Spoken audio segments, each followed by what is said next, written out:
বন্ধুরা, মেয়ে কেক খাবে, মেয়ে পড়তে যাবে। কোন কেকটা খায়? কোনটা দেখ, কোনটা খাবি? এই এটা কত? এটাই দাও, একটাই দাও। পড়তে যাবে তো, অত খাবে খাবে খাবে।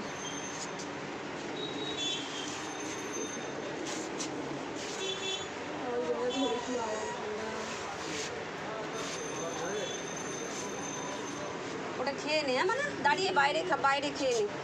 যা, এ নাও এ নাও।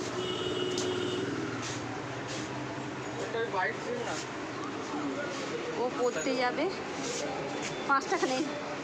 ও পড়তে যাবে বলে ওকে কেকটা কিনে দিলাম, একটাই দিলাম সকালবেলা, খাবে।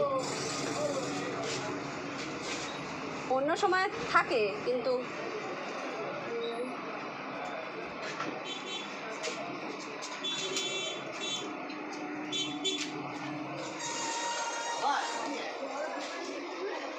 কিরাম খেতে?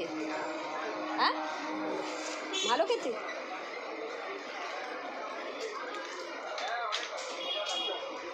ঠিক আছে বন্ধুরা, রাখছি। যা রান্না করব বাড়িতে গিয়ে দেখাবো। টাটা। বাড়ি যাচ্ছি, মেয়েকে একটা কেক কিনে দিলাম, মেয়ে পড়তে চলে গেল। কেকটা কিনে দিলাম, মেয়ে পড়তে চলে গেল। আর আমি হেঁটে হেঁটে যাচ্ছি, কিছু কেনার ছিল, এই জন্যে গেছিলাম স্টেশনে। আর বাড়িতে গিয়ে কি রান্না করব সেটা দেখাবো। মনে হয় মাছ করব না, ডাল ভেজানো আছে, ডাল ভেজানো আছে, ধোকার ডালনা করব। মেয়ে বলেছে মা ধোকা খাবো, তো ধোকার ডালনা করব। আমি করার পর দেখাবো। হ্যাঁ বন্ধুরা, ঠিক আছে, রাখছি, ভালো থেকো।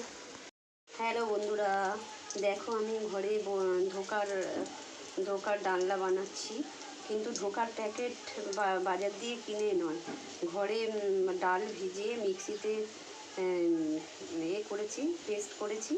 তারপরে ধোকাটা আমি পিস পিস করে ভেজে কড়াইয়ে দিয়েছি। ঠিক আছে, ভাজাটা আমি এমনি দেখালাম, তারপরে হয়ে গেলে ধোকার ডালনাটা হয়ে গেলে আমি দেখাবো। আজকের রেসিপি দেখো, আজকের রেসিপি হলো এটা কি শাক বলো তো বন্ধুরা? এটা কিন্তু কলমি শাক না, আমি বেশিরভাগ কলমি শাক দেখাই।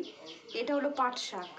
আমাদের প্রতিদিন একটা করে, মানে একদিন ছাড়া ছাড়া শাক লাগে। মা খুব পছন্দ করে সবুজ জিনিস, শাক পাতা আমরা না খাই, মার তো লাগেই। এই জন্য এটা মার জন্যে পাট শাক করেছি। আমি পাট শাক খাই না, আমি খেলে পালং শাক আর কলমি শাক খাই, পুঁই শাক খাই না, আর পাট শাকও খাই না। ঠিক আছে, আর এইটা হলো তোমার পটল ভাজা মেয়ে খেতে খুব ভালোবাসে, এই জন্যে পটল ভাজা।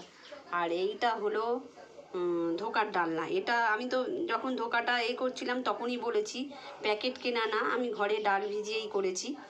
এটা দেখো কালারটা কিরম এসছে, কিন্তু ধোকাটা কাটতে পারিনি, কাটাটা ঠিক হয়নি, ভেঙে ভেঙে গেছে।